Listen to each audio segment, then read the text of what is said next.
So now let's talk about Kirchhoff's current law. Kirchhoff's current law, or KCL, states that the sum of the currents into and out of a node is equal to 0. So we use that in Ohm's law again, which is V equals I times R to find voltages and currents in a circuit. So let's say that we have a circuit here, and it is 10 volts, and we have a 1 ohm, a 2 ohm, and a 7 ohm resistor here.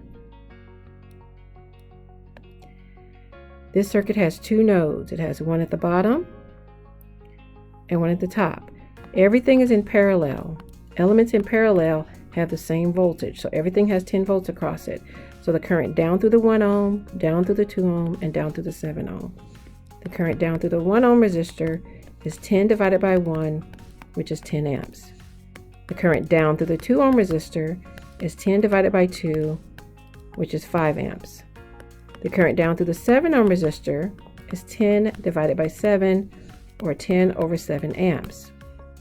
So Kirchhoff's current law states that the current into a node equals the current out of a node. Another way of stating that is current in minus current out equals 0. So because of that, that means the current going up out of that source has to equal 10 plus 5 plus 10 over 7.